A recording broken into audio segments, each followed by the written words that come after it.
paz de Cristo a todos. Pessoal, deixa eu falar sobre esperar em Deus, né? Eu sei que é muito comum nós dizermos assim: estamos esperando em Deus, está nas mãos de Deus, né? O Senhor está trabalhando, já entreguei nas mãos do Senhor. É muito comum nós dizermos assim mediante as situações da nossa vida, né? Mediante as situações que enfrentamos, problemas que estamos envolvidos, uma bênção que estamos precisando, trabalhando por algum benefício, enfim. São inúmeros pedidos que fazemos ao Senhor. E a Bíblia fala sim sobre esperar em Deus, né? O salmista, ele diz que ele esperava com paciência no Senhor, e Deus se inclinara para ele, tirou ele de um charco de lodo e firmou seus pés numa rocha. Nós temos inúmeros textos da palavra que falam sobre esperar em Deus, né? Só que hoje em dia é muito comum as pessoas atribuírem esse esperar em Deus em uma totalidade, né? As pessoas acabam se esquecendo do comum acordo que temos com Deus, né? Dele fazer aquilo que não é de nossa responsabilidade fazer, e a gente fazer aquilo que não é de responsabilidade exclusiva de Deus. Então existe aí uma cumplicidade, né, daquilo que Deus vai fazer, que ao homem não é lícito fazer, até porque o homem não vai conseguir fazer certas coisas, e o papel do homem, que é de suma importância, que Deus ele não vai mover nada se essa responsabilidade não for tomada por nós. Então é uma harmonia aí, né, que a gente precisa entender. E eu vejo hoje em dia as pessoas dizendo o seguinte: não, Deus está no controle, né? Eu estou esperando em Deus.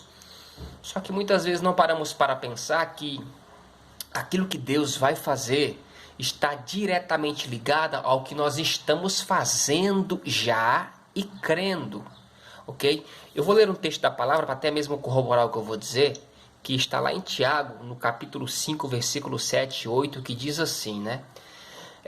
Sede, pois, irmãos, pacientes até a vinda do Senhor, porque o lavrador espera o precioso fruto da terra, aguardando com paciência até que receba a chuva temporã e a seródia. Sede vós também pacientes, fortalecei o vosso coração, porque já a vinda do Senhor está próxima. Então, nós podemos perceber aqui Tiago dando algumas recomendações para a igreja.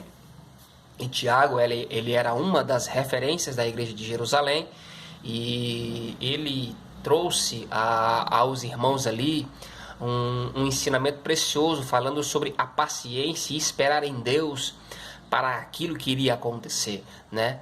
E é interessante que o próprio texto ele se autoexplica, né? O problema de muita gente é não conhecer a palavra, não buscar ler, ruminar a palavra, estudar a palavra, e as pessoas acabam ficando com informações que se ouvem, né? Afinal de contas, esperar em Deus é uma coisa boa. Afinal de contas, se Deus está trabalhando a meu favor, eu tenho que descansar em Deus, né? Afinal de contas, essas palavras que já recebi ou que estou recebendo da parte de Deus, de certa forma, me deixa mais calmo, porque é Deus que está trabalhando a meu favor.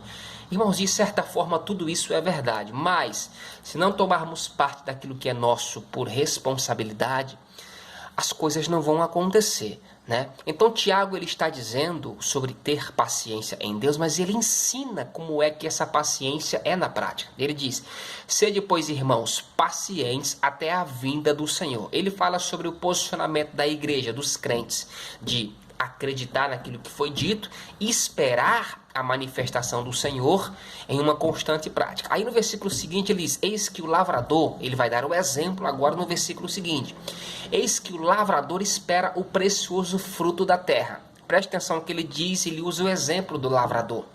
Só que é interessante que o lavrador só espera para algo que ele tem o desejo que aconteça, para algo de benefício próprio. Ele espera algo que ele já fez, ele espera algo que ele já plantou.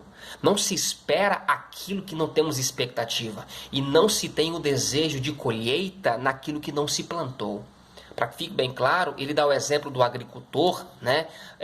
Do lavrador, falando justamente disso, que o lavrador ele teve uma prática ou ele tem uma prática constante, aguardando com paciência o precioso fruto da colheita, da semeadura. Então você percebe que ele dá esse exemplo dizendo o seguinte, que a gente tem que esperar em Deus sim, mas nós temos que estar fazendo a nossa parte. E ele diz, espera com paciência até que receba o quê?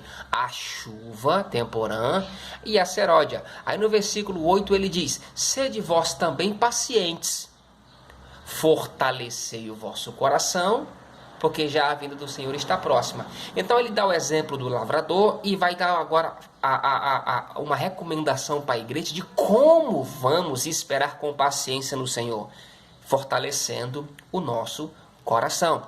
E como é que se fortalece o coração? Especificamente, ele não fala sobre órgão aqui. Ele está falando sobre o coração do homem, recriado pelo Espírito de Deus. E quando a Bíblia fala sobre coração, não está falando sobre um órgão que bomba dentro do nosso corpo. Está falando sobre o espírito humano, que este sim o que nasceu de novo. Então ele diz, fortalecendo esse espírito recriado, o espírito do homem, para que a gente possa aguardar com paciência a manifestação da vida do Filho do Homem, né? Existe um livro do irmão Kenneth Hagin, que é O Homem em Três Dimensões. Ali ele classifica, bem explicado, sobre as manifestações que cada um tem nas funções que Deus pré-estabeleceu. Ele fala sobre espírito, fala sobre alma, fala sobre corpo. Paulo fala sobre isso também na primeira carta aos Tessalonicenses, no capítulo 5, versículo 23, que as três partes, ou essas três personalidades distintas, devem ser conservadas íntegras e irrepreensíveis para a vinda de Jesus. Isto dá a entender o seguinte, que cada parte daquilo que é constituído o ser humano necessita de um crescimento cotidiano, necessita de um crescimento dia após dia.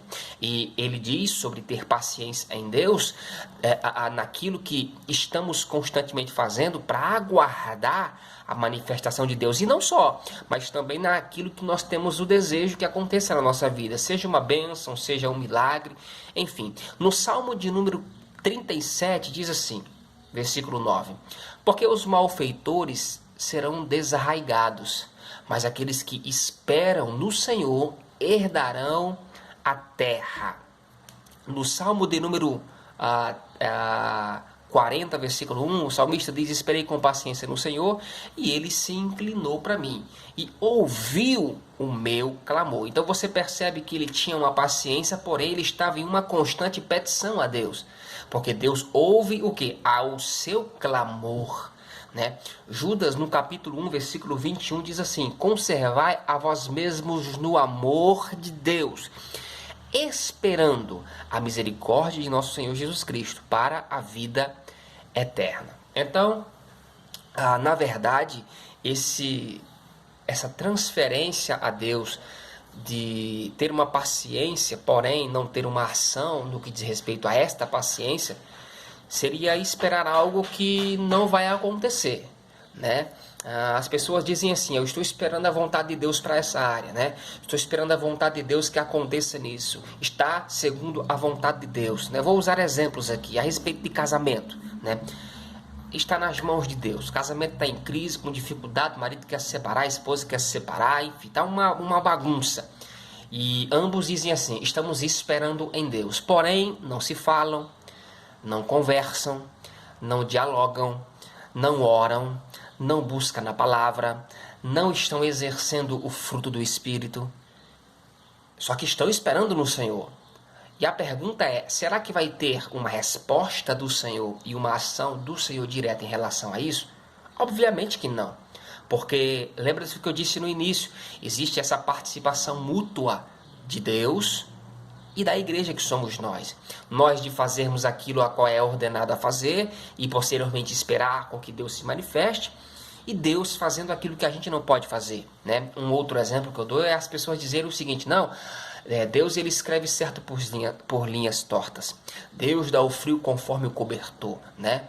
Deus há males que vêm para bem. São argumentos que parecem ser bonitos, né? Parecem ser bíblicos, mas não são bíblicos e não são verdadeiros. Deus, ele não tem participação naquilo que é errado. Então Deus não vai escrever por linhas tortas. Deus, ele pré-estabeleceu a sua palavra e o homem tem que se inserir nela, não a palavra se inserir ao homem, ok? Então as pessoas acabam dizendo o seguinte: não, tudo que eu passo, tudo que eu estou sofrendo, tudo que eu estou passando, Deus assim o sabe, Deus vai exercer a sua misericórdia, Deus vai exercer o seu favor, e eu só estou esperando a graça de Deus. Só que não estamos fazendo nada para que isso aconteça. Então, é um equívoco pensar que Deus vai trabalhar sozinho naquilo que é para o nosso benefício. É um engano pensar dessa forma. Deus, ele vai trabalhar quando assim o integrarmos a Ele, obedecendo sua palavra, obedecendo seus princípios. Aí sim, existe essa fé, essa confiança, que aí entra a esperança para que aquilo que a gente está desejoso aconteça na nossa vida, né? No Salmo de número 130, versículo 5, diz assim: aguardo o Senhor, a minha alma o aguarda, e espero na sua palavra. A minha alma anseia pelo Senhor mais do que os guardas pelo romper da manhã. Sim, mais do que aqueles que esperam pela manhã. Ele está dizendo o exemplo aqui dos sentinelas, né, ou dos guardas que guardam a cidade. O desejo maior desses guardas e desses sentinelas é o romper da manhã. Sabe por quê? Porque durante o tempo que eles estão de vigia, eles sabem que estão correndo risco de vida. Né? Um guarda, né, trazendo para o natural, um guarda, um vigia, um vigilante, uma polícia, ele sabe que o tempo que ele está em trabalho, em atuação, ele está em constante medo, porque ele sabe que ali pode acontecer inúmeras coisas, porque ele é um guardião de verdade, ele está guardando aquilo que é precioso, né? Então ele diz que o maior desejo dessas pessoas é que o romper da manhã mine. Por quê? Porque ali cessa-se a responsabilidade de um vigia, de um sentinela. Então ele sabe que ali ele vai ter a sua vida comum, ele vai ter a sua família, ele vai voltar para o hall de amizades, ele vai ter ali os seus prazeres manifestos. É o exemplo que ele dá. Então ele diz assim como a gente deve ter paciência em Deus, como esses guardas anelam o romper da manhã, né? Filipenses 3, no capítulo 3, versículo 20, diz assim: mas a nossa cidade está nos céus, donde também esperamos o Salvador, Jesus Cristo. Então, para que fique bem claro, todos esses textos que eu citei, tome nota na sua casa, leia com mais calma, tem a palavra esperar em Deus, paciência, crer em Deus. Mas você vai perceber que todos os textos citados existe uma implicação, há uma responsabilidade que cada ouvinte que espera em Deus deve estar praticando. Amém? Que Deus te abençoe e fique com essa palavra em nome de Jesus.